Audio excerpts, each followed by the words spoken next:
Hello नमस्ते, स्वागत है आपका। आपके साथ मैं हूँ ऋतु शर्मा। दोस्तों, एक बार फिर से हाजिर हूँ मैं आपका मनपसंद कार्यक्रम लेकर साप्ताहिकी, जिसमें हम आपको बहुत कम समय में देते हैं हमारे हर कार्यक्रम की पूरी जानकारी। तो अगले 1 घंटे तक बने रहिए हमारे साथ और जानिए कि ग्रीन टीम ने आपके लिए इस हफ्ते इकट्ठी की है कौन कौन सी जानकारियां। अपने कार्यक्रम की शुरुआत करते हैं हमारे कार्यक्रम आप और हम से। इस हफ्ते हमने आपको मिलवाया था राष्ट्रीय अनुसूचित जाति आयोग के अध्यक्ष डॉक्टर राजकुमार विरेका जी से और जाना उनकी जिंदगी से जुड़ी कुछ बातों के बारे में। आइए एक झलक डालते हैं उनकी मुलाकात पर। अगर 5 में ज्वलंत मुद्दे बोलूं जिसको कि पंजाब में अभी सही किए जाने, जिस पे काम किए जाने की जरूरत है, तो आपके हिसाब से वो 5 मुद्दे कौन से होंगे? देखिए, पंजाब में लॉ एंड ऑर्डर की समस्या है, पहला शब्द। दूसरा शब्द ये है कि वहाँ ड्रग माफिया बहुत हैवी है। ये बहुत बड़ी समस्या और है। ये सबसे बड़ी जिम्मेदारी है। प्रधानमंत्री नरेंद्र मोदी ने मन की आवाज में ये बात को दोहराया था, लेकिन दुख की बात है कि उन्होंने कहा था कि मैंने मन की आवाज में पंजाब में जाऊंगा, पंजाब में जाकर के इसके खिलाफ, नशों के खिलाफ जो ड्रग है उनके खिलाफ मुहिम चलाऊंगा। और वो जो बीजेपी के अध्यक्ष हैं अमित शाह जी, उन्होंने कहा है कि हमारे प्रधानमंत्री की मन की आवाज़ को लेकर मैं अमृतसर जा रहा हूँ, वहाँ सबसे बड़ी रैली कर रहा हूँ। पंजाब में शेवा दरिया, 5 दरिया तो हैं, जो शेवा दरिया है वो नशों का दरिया बह रहा है और उसके लिए वो जाएंगे, लेकिन आज तक कुर्सी की लालच में वो लोगों ने जाकर मुहिम को नहीं चलाया। आज 70%, 70% जो जेलें हैं वो ड्रग वालों से भरी पड़ी हैं। तो आपके हिसाब से पहला जो है वो ड्रग्स, वो सबसे सीरियस मुद्दा है, क्योंकि युवा इसके चपेट में जबरदस्त तरीके आ गया। 70% युवा इसकी चपेट में आया हुआ है। दूसरा, बेरोजगारी बहुत सी है और मजदूर भूखा मर रहा है। किसानों की समस्या तीसरा मुद्दा है। किसान जो है उनकी समस्या बहुत सारी है और वहाँ पे किसान खुदकशियाँ कर रहा है। किसान को अब कोई नई चीज़ सामने नहीं आ रही, ना कोई किसान को आगे का रास्ता मालूम हो रहा है क्या करना है। मतलब आप उस राज्य के बारे में कह रहे हैं जिसका नाम लेते ही पूरे देश में ये समझ में आता है कि हरियाली है और खुशहाली है, तो पंजाब है। वहाँ पर आज आप बता रहे हैं कि किसान जो है वो अपने हालत से खुश नहीं है। एक बार मैं एमएलए था, हाँ, तो फोन आया, तो हम लोग तो सीधे घर परिवार के संबंध हैं, तो मैं किसी आदमी को मिलना नहीं चाहता। तो मैंने उसको बोला कि यार मैं अब अमृतसर में नहीं हूँ, बाहर हूँ।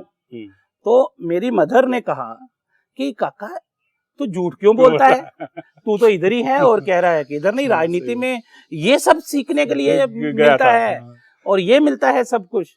तो मैंने उसको कहा कि आंसू भी छुपाने पड़ते हैं, आंसू भी छुपाने पड़ते हैं, दर्द भी दबाने पड़ते हैं, कई बार बनावटी हांसे भी लबों पे छुपाने पड़ते हैं, फूलों को सजाना पड़ता है, कांटे भी हटाने पड़ते हैं, मंजिल से आगे मंजिल तक राह खुद बनाने पड़ते हैं।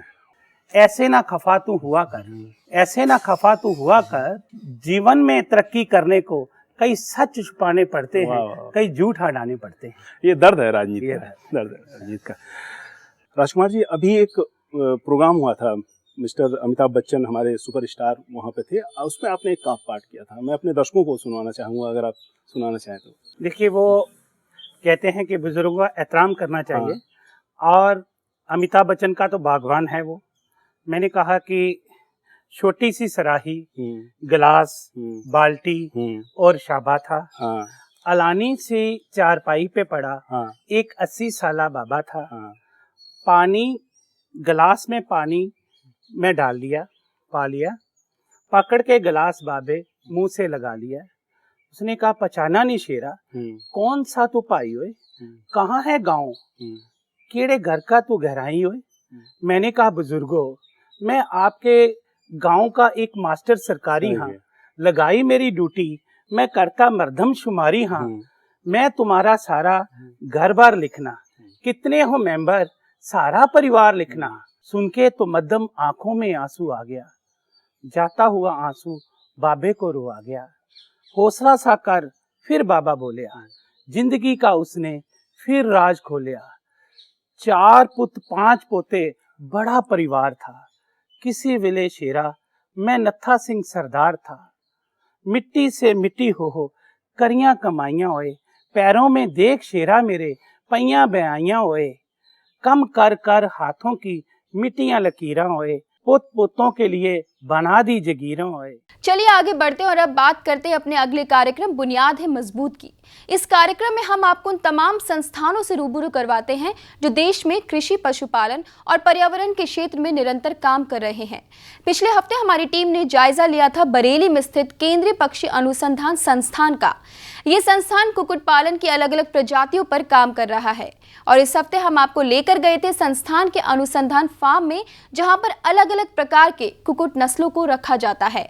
इसके अलावा भी संस्थान ने कई उपलब्धियां हासिल की हैं। डालते हैं एक नजर।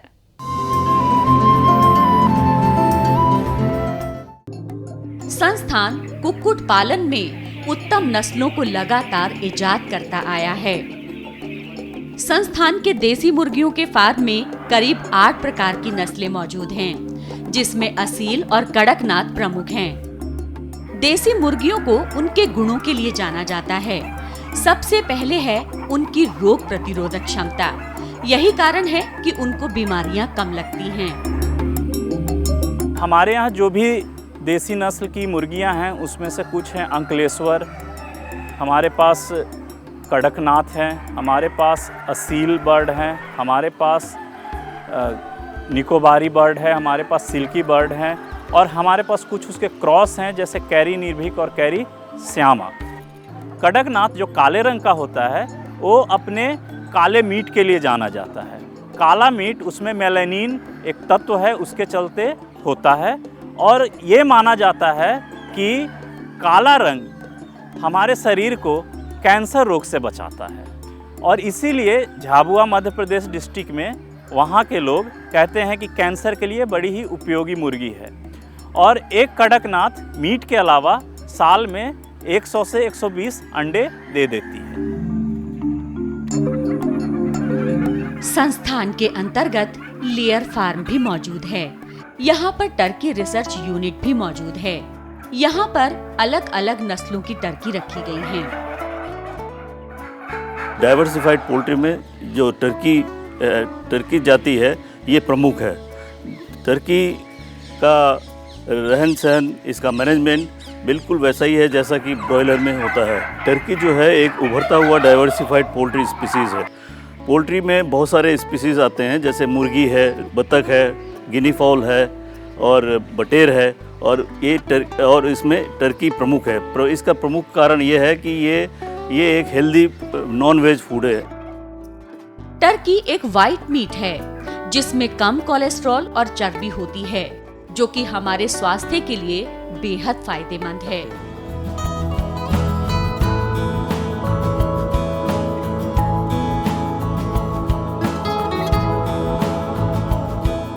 मैं अपने किसान भाइयों को यही संदेश देना चाहूँगा कि कुक्कुट उत्पादन, कुक्कुट पालन एक बहुत ही अच्छा और सरल व्यवसाय है जिससे कम लागत से, क्योंकि उसके अगर आप फैमिली प्रोडक्शन शुरू भी कर रहे हैं तो अपने ही घर के सदस्यों के द्वारा छोटा फार्म खोल करके आप चला सकते हैं।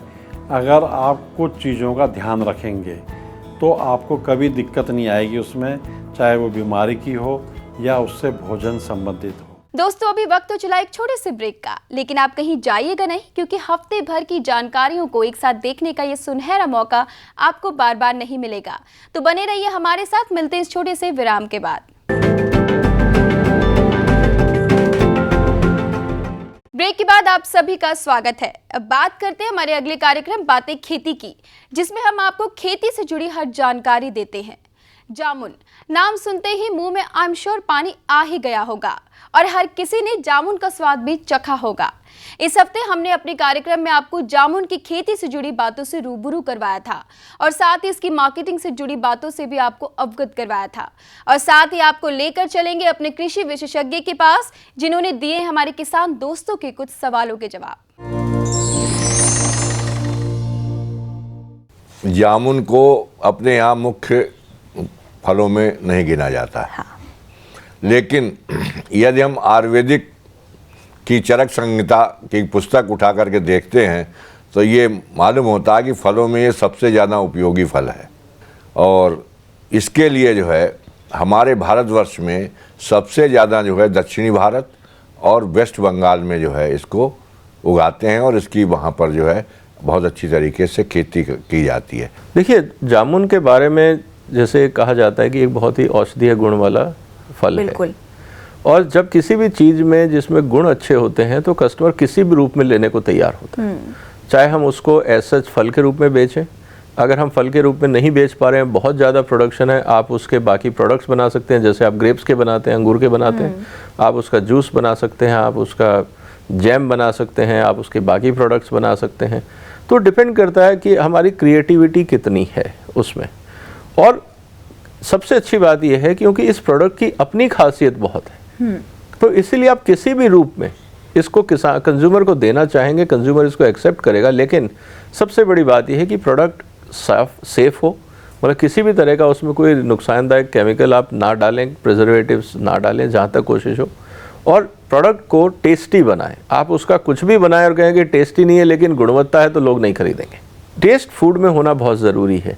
तो अगर आप जूस बना रहे हैं मान लीजिए और जूस वो बिटर बन रहा है, तो गुणवत्ता के हिसाब से अच्छा होगा, लेकिन कंज्यूमर की एक्सेप्टेबिलिटी कम हो जाएगी। एक हमारे दर्शक, हमारे किसान मित्र हमारे साथ जुड़े हैं, अपना नाम बताइए। आमिर हसन। आमिर हसन जी, खेती के बारे में क्या जानना चाहते हैं? मैं जानना चाहता हूँ, गन्ने का है, गन्ने में सफेद गिडार लग रही है, वो उससे नस्लें काट रही है। गन्ने में आपकी जो गिडार लग रही है, क्या वो ऊपर से सूढ़ी लगी हुई है या नीचे से कहीं सूढ़ी लगी है? जमीन के अंदर है। जमीन के अंदर लगी हुई है। तो आप ऐसा करें कि आप एक दवा आती है रसायन फ्यूराडान, हाँ 10G, फ्यूराडान 10G आप ले लें, और जिसको इसको फोरेट भी कहते हैं। 25 किलोग्राम पर हेक्टर के हिसाब से आप लेकर के 1 हेक्टर में 25 किलोग्राम इसमें डाल दें, तो आपकी जो सूढ़ी जमीन में लगी हुई है वो तो नष्ट होगी ही होगी, उसके साथ वो जो तने में लगी है वो भी खत्म हो जाएगी, और जो गोब में लगी है वो भी खत्म हो जाएगी। ये तो लगाई थी दवाई, इससे तो कुछ फर्क ना हुआ। आप दवाई जब लगाते हैं तो दवाई लगाने के बाद उसको एक बार पहले मिट्टी में मिला दीजिए उसमें, और मिलाने के बाद सिंचाई कर दीजिए। आप सिंचाई करेंगे उसके बाद गारंटी की बात है कि आपकी ये सूढ़ी समाप्त हो जाएगी। अब आपको लेकर चलते हैं ग्रीन टीवी की चौपाल में, जिसमें हम सभी मुद्दों पर बात करते हैं, चाहे वो शिक्षा, स्वास्थ्य या फिर कृषि से जुड़ी हुई हो, और करते हैं गांव-गांव जाकर इन मुद्दों पर व्यापक चर्चा और जानते हैं लोगों से उनकी समस्याओं के बारे में। और हमेशा हमारी ये कोशिश रहती है कि उनके दुखों का निवारण हम निकालें, साथ ही उन्हें देख स्वस्थ और सुंदर भविष्य। इस बार चौपाल लगी है अमरोहा में। आइए जानते हैं कि वहां के लोग किन किन समस्याओं से जूझ रहे हैं।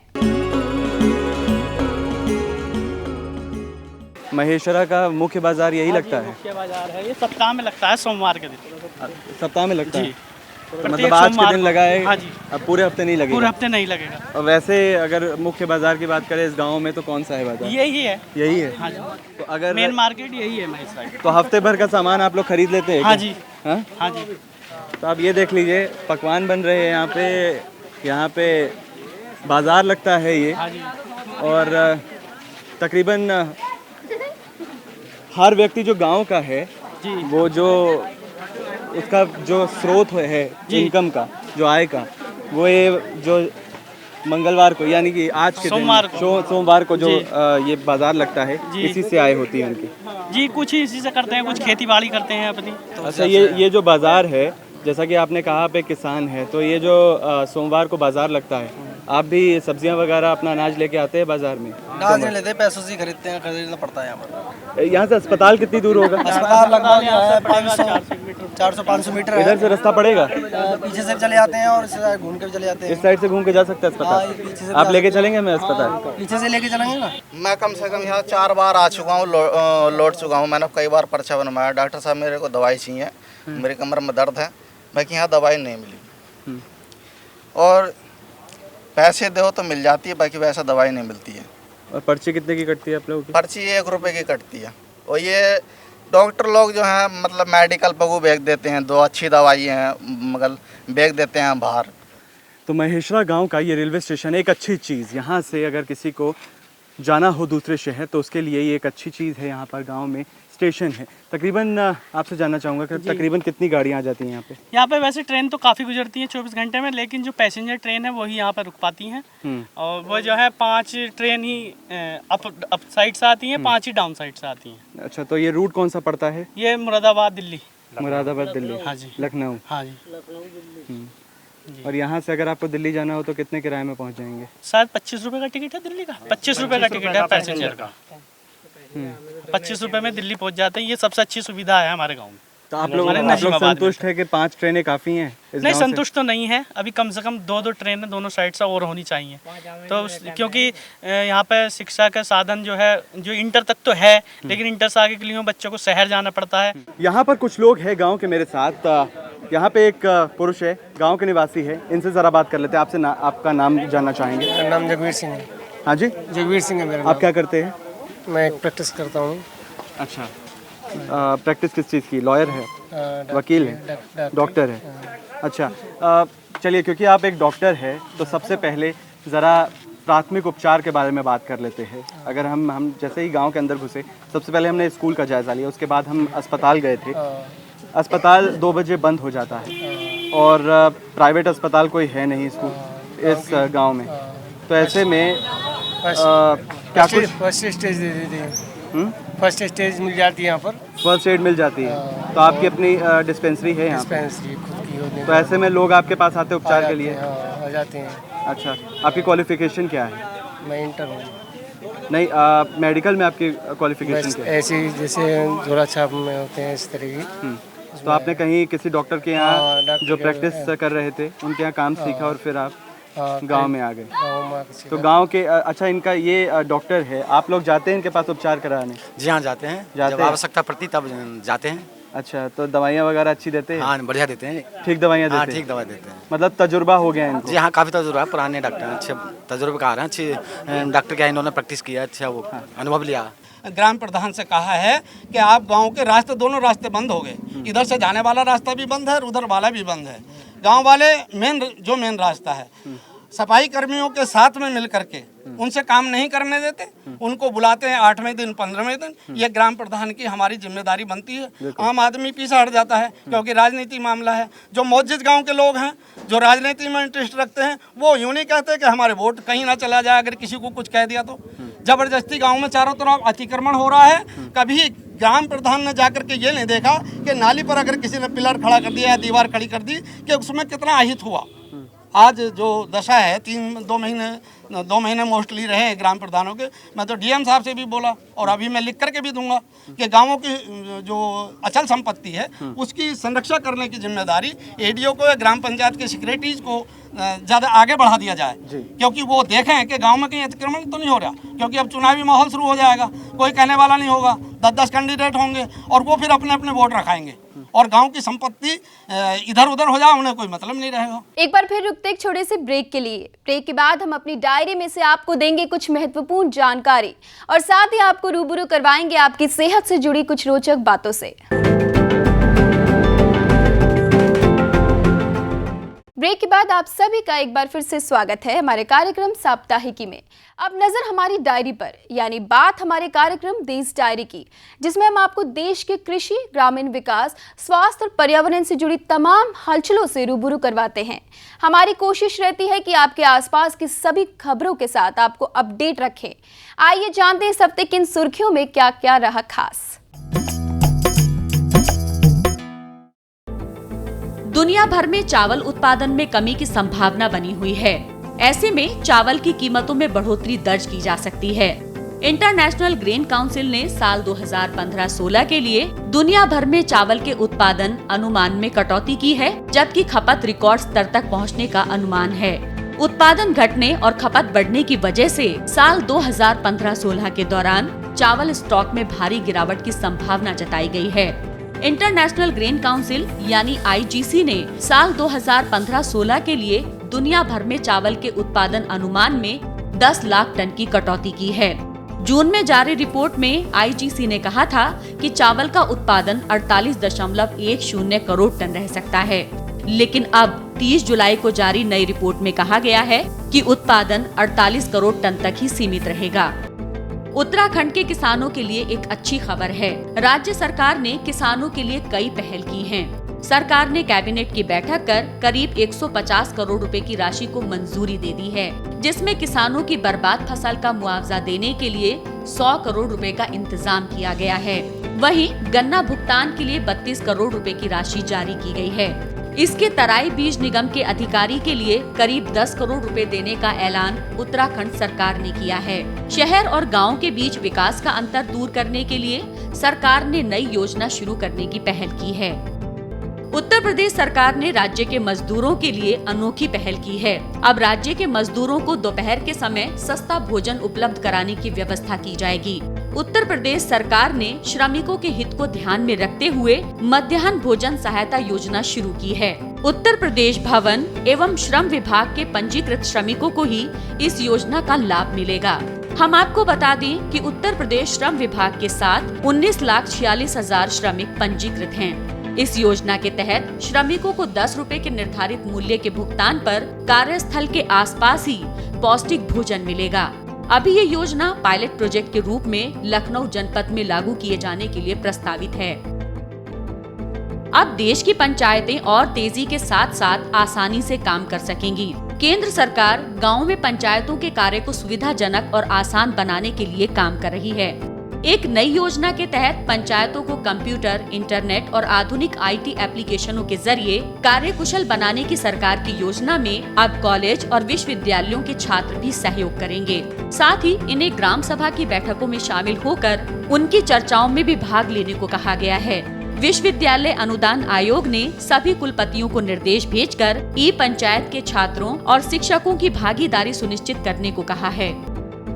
देश के पूर्व राष्ट्रपति और महान वैज्ञानिक APJ अब्दुल कलाम को श्रद्धांजलि देते हुए बिहार सरकार ने कुछ महत्वपूर्ण फैसले किए हैं, जिसमें बिहार में बनने वाले नए कृषि महाविद्यालय का नाम पूर्व राष्ट्रपति APJ अब्दुल कलाम के नाम पर रखने का निर्णय लिया गया है। इसके अलावा राज्य में भारत रत्न अब्दुल कलाम के नाम पर एक साइंस सिटी भी स्थापित करने का फैसला लिया गया। अब्दुल कलाम के निधन पर शोक व्यक्त करते हुए बिहार के मुख्यमंत्री नीतीश कुमार ने बताया कि डॉक्टर कलाम महान वैज्ञानिक, प्रख्यात समाज सेवी और कुशल प्रशासक थे, जिनके लिए देश हित सर्वोपरि था। अब बात करते हैं आपकी सेहत से जुड़ी हुई। हमारे इस कार्यक्रम में हम आपको हर बीमारी की पूरी जानकारी देते हैं, उपचार के साथ ही एक्सपर्ट डॉक्टर से भी मिलवाते हैं। आरोग्य में इस हफ्ते हमने बात की थी ऑटिज्म की। अक्सर लोग ऑटिज्म को भूत प्रेत का साया समझकर इसकी अनदेखी करते हैं। गांव में अक्सर लोगों को इस बीमारी को लेकर ये अंधविश्वास रहता ही है। इस हफ्ते हमने अपने कार्यक्रम के माध्यम से कोशिश की कि लोगों को इस बीमारी की पुख्ता जानकारी दे सके और साथ ही इसके आंकड़ों के साथ आपको मिलवाया था इसके एक्सपर्ट डॉक्टर से।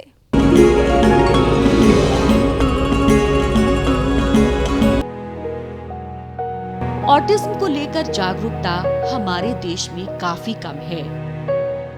खास तौर पर ग्रामीण इलाकों में तो लोग इसके बारे में जानते ही नहीं हैं। वे अक्सर इस बीमारी को भूत प्रेत का साया समझकर किसी चिकित्सक से सलाह करने के बजाय उसे तांत्रिकों और पाखंडियों के पास ले जाते हैं, जिससे रोगी की स्थिति सुधरने के बजाय और बदतर हो जाती है। इसीलिए हर व्यक्ति को इसके प्रति सचेत होना बेहद जरूरी है। ऑटिज्म धीरे धीरे अपने पैर पसार रहा है और हम इस बात से बिल्कुल अनजान हैं। ऑटिज्म भारत ही नहीं बल्कि पूरी दुनिया में फैला हुआ है। क्या आप जानते हैं कि वर्ष 2010 में तकरीबन 7 करोड़ लोग इस बीमारी से प्रभावित थे। इतना ही नहीं, विश्व में मधुमेह, कैंसर और एड्स के रोगियों की संख्या का कुल योग भी ऑटिज्म के मरीजों की संख्या से कम है।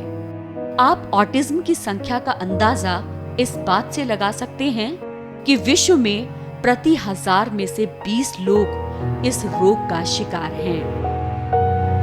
ऑटिज्म एक आजीवन रहने वाली अवस्था है, जिसके पूर्ण उपचार के लिए दवा की खोज जारी है। ये जो ऑटिज्म है ये एक न्यूरो डेवलपमेंटल डिसऑर्डर है। मतलब ये वो रोग है जो हमारा जो ब्रेन है और जो हमारी जो नर्व्स हैं उनकी डेवलपमेंट में कोई अबनॉर्मलिटी होने की वजह से पैदा होता है। तो ये कोई साइकोलॉजिकल बीमारी नहीं है कि किसी कारणवश कोई साइकोलॉजी की वजह से हुई, पर ये वो बीमारी है जिसमें कि नर्व्स की, ब्रेन की डेवलपमेंट से संबंधित है। हाँ, ये ज़रूर है कि इसके जो मुख्य कारण हैं उसमें जेनेटिक और कुछ इन्वायरमेंटल फैक्टर्स भी हैं जो कि माहौल से जुड़े हुए हैं, कि बच्चे की अगर बहुत डेप्रीवेशन रही है या न्यूट्रिशनल डेप्रीवेशन रही है या पूरी अटेंशन नहीं हो पाई है किसी वजह से, तो संभावना ज़्यादा हो जाती है। पर आज हम ये जानते हैं कि इसमें बायोलॉजिकल जो कारण है, जो शारीरिक, जो शरीर की रचना के कारण है, जो ब्रेन के नर्व्स के रचना के कारण हैं, जो कि कुदरती हैं, वो कहीं ज़्यादा जो इम्पॉर्टेंट हैं जो इसके कॉज के लिए। तो सर, इसकी अगर हम ये जानना चाहें कि क्या बच्चा इससे उभर सकता है या क्या या वो उम्र इसी बीमारी से जूझता रहेगा, क्या ऐसा है कि उभर पाता है बच्चा? ये बात समझना ज़रूरी है कि ऑटिज़म का क्योर नहीं है, इसको आप जड़ से हटा नहीं सकते हैं। कुदरत ने उस बच्चे को ऐसा बनाया है। जैसे कि हम ये जानते हैं किसी भी बीमारी में सिर्फ इन्फेक्शंस हैं जिनका क्योर है। अगर किसी को डायबिटीज़ हो तो उसका क्योर नहीं है, ब्लड प्रेशर अगर है तो क्योर नहीं है, पर उसका कंट्रोल है। तो ऑटिज़म में ट्रीटमेंट है, तो जो सेंसरी इंटीग्रेशन ट्रीटमेंट्स हैं, बच्चों के लिए विशेष प्ले थेरेपीज़ हैं, साइकोलॉजिकल थेरेपीज़ हैं, जो ऑटिज़म से जो स्पेशल एजुकेटर्स हैं, जो साइकोलॉजिस्ट हैं, जो बच्चों के साथ काम करते हैं, वो समय लगाते हैं, पेरेंट्स को ट्रेन करते हैं कि आप इस बच्चे को कैसे हैंडल कर सकते हैं। रुकते एक और छोटे से ब्रेक के लिए। ब्रेक के बाद भी हमारी ये चर्चा जारी रहेगी।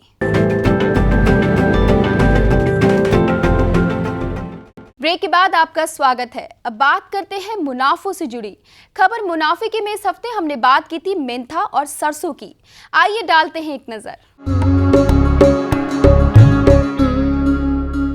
मैं बताना चाहूँगा कि इस साल जो सीज़न में जो बुआई हुई है वो 40% कम बुआई हुई थी, क्योंकि इसका जो मुख्य वजह था जिसकी वजह से हमने देखा था कि पिछले साल जो मेंथा की कीमतों में जो एक भारी गिरावट देखने को हमें मिली थी और भाव जो है फिसल के 700 रुपए के नीचे तक फिसल के आ गए थे, जिसकी वजह से हमने देखा कि जो किसानों का रुख है इस साल मेंथा की फसल में उतना नहीं रहा। और हालांकि जैसा कि हम देख रहे हैं कि जो बुआई का जो क्षेत्रफल है उसमें 40% की कमी हमें इस साल दर्ज की गई है।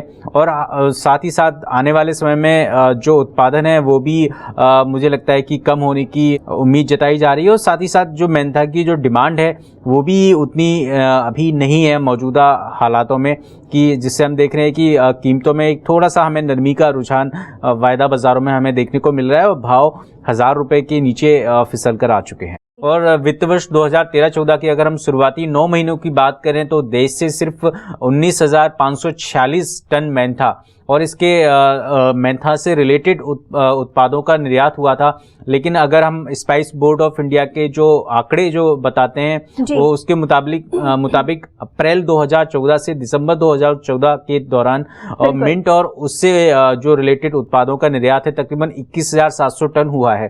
तो ये जो निर्यात का जो आंकड़ा है, अगर हम 2013-14 से बात करें तो इस साल थोड़ा सा ज़्यादा है, 21,700 टन हुआ है, जबकि जो लक्ष्य है स्पाइस बोर्ड के अनुसार पूरे वित्त वर्ष के लिए पूरा 21,000 टन का उन्होंने लक्ष्य रखा था। वे जी, जो वजह है इसके पीछे, जिस तरह से डिमांड में कमी देखने को मिल रही है, उसके पीछे शायद ये भी वजह हो सकती है क्योंकि जिस तरह से स्पाइस बोर्ड ऑफ इंडिया ने जो टारगेट रखा था, जो लक्ष्य रखा था, वो लक्ष्य कहीं ना कहीं यहाँ पर पूरा हो चुका है। तो जाहिर है कि अगर लक्ष्य पूरा हो चुका है तो डिमांड में कहीं ना कहीं कमी तो देखने को मिलेगी। यही एक कारण है कि जिस तरीके से हम देख रहे हैं कि डिमांड में कमी आ रही है और जो कीमतें हैं उनमें भी कहीं ना कहीं नरमी देखी जा रही है। हम देख रहे हैं कि अगर हम वायदा बाजारों की बात करें तो वायदा बाजारों में भी मेंथा ऑयल एक नेगेटिव बायस के साथ कारोबार कर रहा है। जैसा कि हमने देखा था कि 1000 रुपए जैसे ही प्रति किलो के भाव नीचे फिसले थे वायदा बाजारों में, हमने देखा कि मेंथा में वहां से गिरावट आई हुई है और आज के ट्रेडिंग सत्र में भी मेंथा ऑयल 940 के स्तरों के नीचे फिसल चुका है। तकरीबन पिछले अगर हम 1.5 महीने की बात करें तो सरसों की कीमतों में हमारे वायदा बाजारों की अगर हम बात करते हैं तो 100 से 125 रुपए तक प्रति कुंटल तक की भी तेजी हमें देखने को मिली है। लेकिन हम देख रहे हैं कि जो गिरावट है उतनी नहीं आ पा रही है और आने वाले समय में जिस तरीके से फंडामेंटल्स बन रहे हैं और जो भावों का रुझान है वो कहीं ना कहीं एक तेजी के लिए संकेत कर रहा है। और जिस तरीके से हम देख भी रहे हैं कि अगर हम वायदा बाजारों की ही बात करें तो बाजार भाव लगातार 4050 4060 के स्तरों से ऊपर ही बाजार कारोबार कर रहे हैं। अब बात करते हैं अपने कार्यक्रम धरती की। इस कार्यक्रम के जरिए हम लोगों को संदेश देते हैं कि वो पर्यावरण को कैसे स्वच्छ और सुरक्षित बना सकते हैं। अक्सर हम इंसान अपनी लापरवाही से अपने पर्यावरण को किसी न किसी प्रकार से दूषित करते हैं और कभी खुद जिम्मा नहीं उठाते इसकी सुरक्षा को लेकर। लेकिन है एक महिला जो पर्यावरण को स्वच्छ और सुंदर बनाने की दिशा में बेहद ही सराहनीय काम कर रही है। उनका प्रकृति के प्रति प्रेम देखते ही बनता है और उन्होंने इस प्रकृति के लिए बहुत कुछ ऐसा किया है जिसे सुनकर आप खुद सोचने पर विमर्श हो जाएंगे कि कोई इंसान अपनी धरती को बचाने के लिए इतना कुछ भी कर सकता है।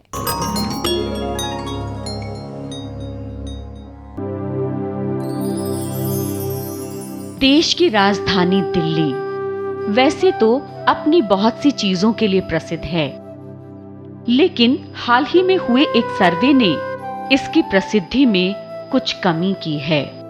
सर्वे की माने तो 43 सबसे ज्यादा पर्यावरण प्रदूषित शहरों में से दिल्ली एक है। इसके साथ ही लोगों पर इस दूषित पर्यावरण का क्या असर पड़ रहा है, इसे जानने के लिए भी एक सर्वे किया गया, जिसमें पाया गया कि 12,000 बच्चों में हर तीसरे बच्चे के फेफड़े कमजोर हैं और इस कमजोरी की वजह है दूषित पर्यावरण।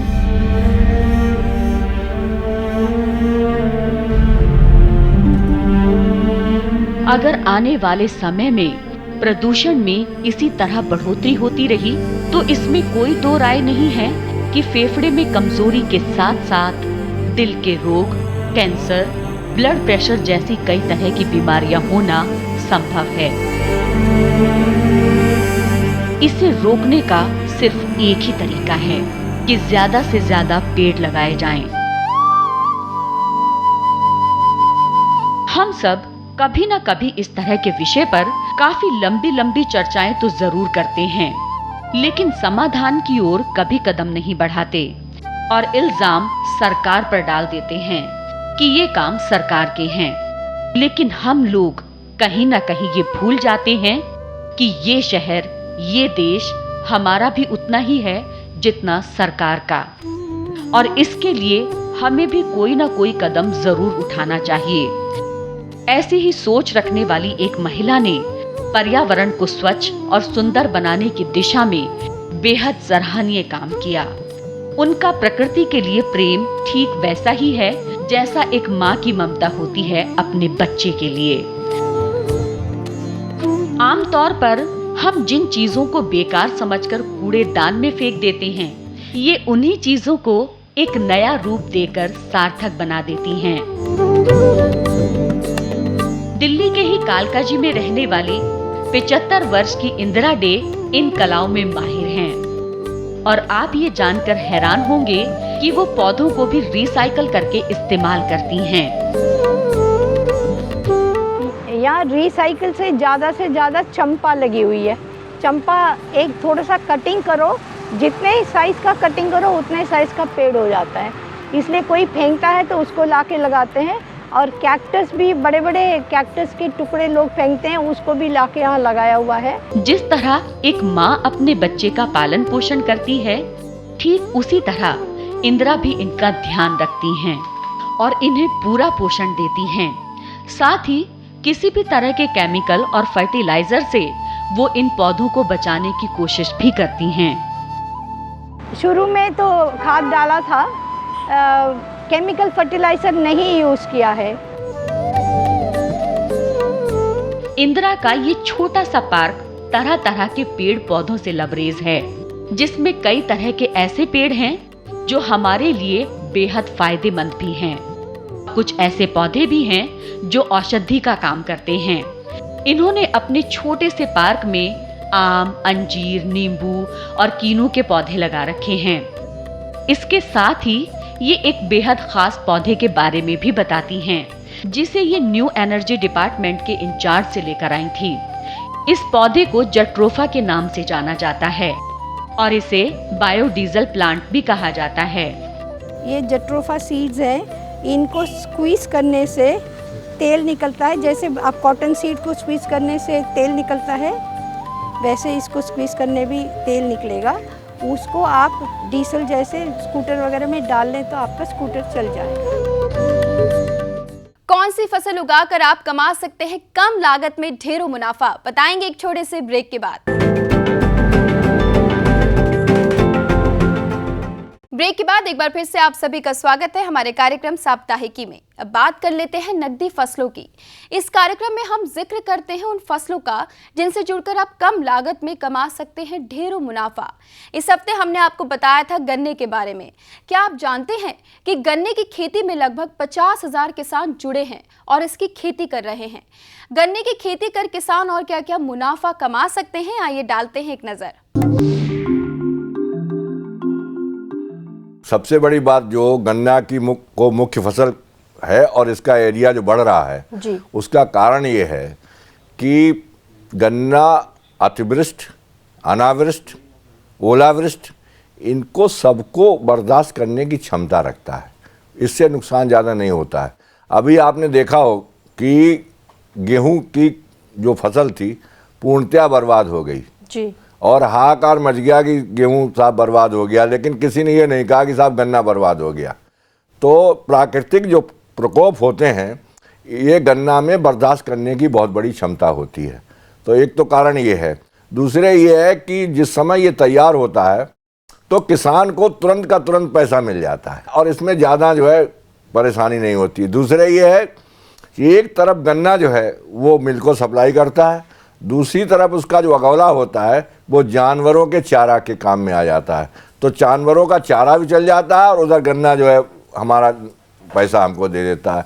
तो इस तरीके से ये सब बातें होने की वजह से जो है गन्ना बहुत लोकप्रिय हुआ है। और इसकी अगर लोकप्रियता को हम देखना चाहते हैं तो हमारा जो है 2005 और 2006 में जो गन्ने का जो एरिया था वो था 42 लाख हेक्टर था और 2014 और 2015 में ये बढ़कर के जो है 50.32 लाख हेक्टर हो गया। हिंदुस्तान में हमारे जो है वो 260 लाख टन ही गन्ना का उत्पादन होता है। अब बात आती है कि हमारे भारतवर्ष में कौन से ऐसे प्रदेश हैं जिनमें गन्ना सबसे ज़्यादा पैदा होता है। तो सबसे ज़्यादा गन्ना जो है आप सबसे पहले उत्तर प्रदेश का नाम आता है और उसके बाद फिर हम उत्तर प्रदेश के बाद महाराष्ट्र का नाम आता है। क्योंकि अगर आप ये देखें, अगर चीनी मिलों की गणना करें तो जहाँ जिस प्रदेश में आपको चीनी मिल ज़्यादा अधिक मिलेंगी इसका मतलब यही है कि चीनी मिलें अधिक हैं तो इसका मतलब ये गन्ना अधिक हो रहा है, तभी चीनी मिल अधिक हैं। तो हमारे उत्तर प्रदेश में चीनी मिलों की संख्या पूरे इंडिया में सबसे ज़्यादा है और यूपी में सबसे ज़्यादा और महाराष्ट्र में ही गन्ना सबसे ज़्यादा उगाया जाता है। उत्तर प्रदेश में तो गन्ने में कोई सब्सिडी नहीं है। हाँ, इतना है कि सरकार के द्वारा गन्ना की रिसर्च स्टेशंस बनाई गई हैं जहाँ पर किसानों के भी हित को देखा जाता है और चीनी मिल के हित को भी देखा जाता है। मतलब उपज भी अच्छी हो और उसमें चीनी का परता भी अच्छा हो। तो जैसे गन्ना शोध संस्थान शाहजहानपुर है, ये हमारा इस तरीके की जातियों को कोयम्बटूर से अपना सीड लाता है और सीड लाने के बाद यहाँ पर जो हमारी जातियाँ तैयार करता है। तो हर जगह जो है अपना, जैसे उड़ीसा में है, उड़ीसा में जो वैराइटीज़ बनाई जाती है वो उड़ीसा के लिए बनाई जाती है। उत्तर प्रदेश में जो वैरायटी बनाई जाती है वो उत्तर प्रदेश के लिए बनाई जाती है। तो इस तरीके से ये रिसर्च स्टेशन से किसानों को और चीनी मिलों को दोनों फ़ायदा करने के लिए सरकार ने ये प्रबंध कर रखा है। अलग से कोई पैसे के रूप में कोई भी सब्सिडी नहीं दी जाती है। बीज जो है इसको किसानों को बहुत आसानी से उपलब्ध कराया जाता है और अच्छे से अच्छा बीज जो है वो रिसर्च स्टेशन देने के लिए बाध्य है। वहाँ से किसान को आसानी से बीज मिल जाता है। एक बार फिर रुकते एक छोटे से ब्रेक के लिए। ब्रेक के बाद हम आपको लेकर चलेंगे मनोरंजन के सागर की ओर। ब्रेक के बाद आप सभी का स्वागत है। गाना सुनना किसे अच्छा नहीं लगता। अगर कोई खुश है तो उसकी खुशी में और चार चांद लगाता है संगीत। और अपने इस कार्यक्रम से हमारी कोशिश रहती है कि आपको नए नए कलाकारों से मिलवाएं और उनके संगीत द्वारा आपके चेहरे पर एक खिलती सी मुस्कान लाए। इस हफ्ते हमारे म्यूजिकल जर्नी में हमारे साथ थी हरियाणा की लोकगीत कलाकार राधा चौधरी जी, जो हरियाणा के लोकगीत बहुत ही बखूबी से गाती हैं और लोग उनकी आवाज़ को बहुत सराहते हैं। आइए आपकी मुलाकात करवाते हैं राधा चौधरी जी से।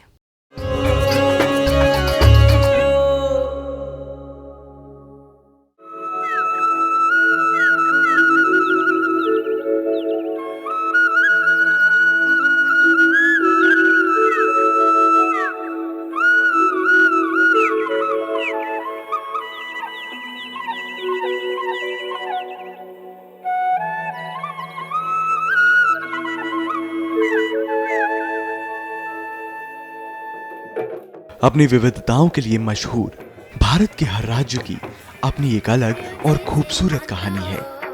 7 रंगों के मेल से बनी है यहाँ की संस्कृति और कला अपने आप में अतुल्य है। अगर बात करें हरियाणा राज्य की, तो हरियाणा का नाम जब भी किसी की जुबान पर आता है तो सबसे पहले यहाँ की खड़ी बोली सबको लुभा जाती है।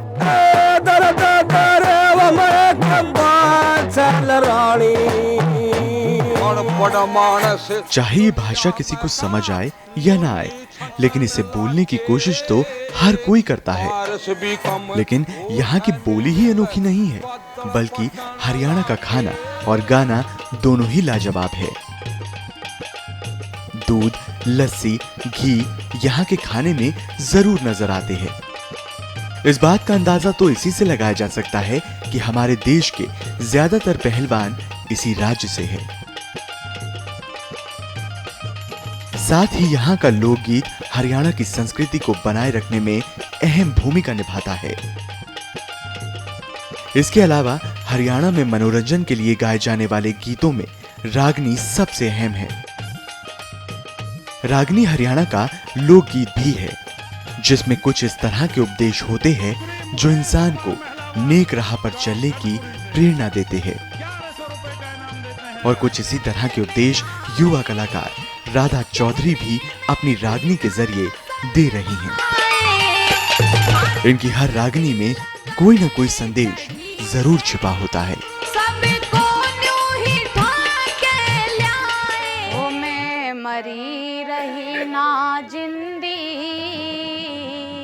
बचपन में करते थे 15 अगस्त 26 जनवरी पे प्रोग्राम होते थे स्कूलों में, वो करते थे हम लोग।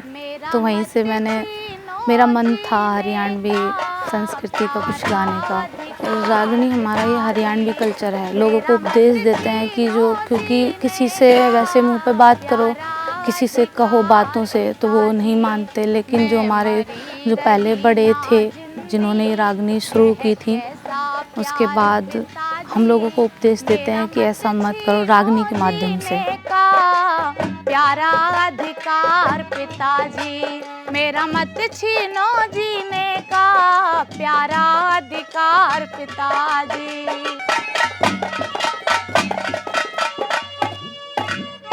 आई एम श्योर जो भी मैंने आज आपको इस कार्यक्रम के माध्यम से दिखाया वो आपके लिए बेहद फायदेमंद होगा। तो दोस्तों आज के लिए बस इतना ही। अब वक्त आ गया है आपसे विदा लेने का। तो अगले हफ्ते हम फिर मिलेंगे इसी समय इसी चैनल पर। तब तक के लिए रखिए अपना ख्याल और मुस्कुराते रहिए। नमस्ते।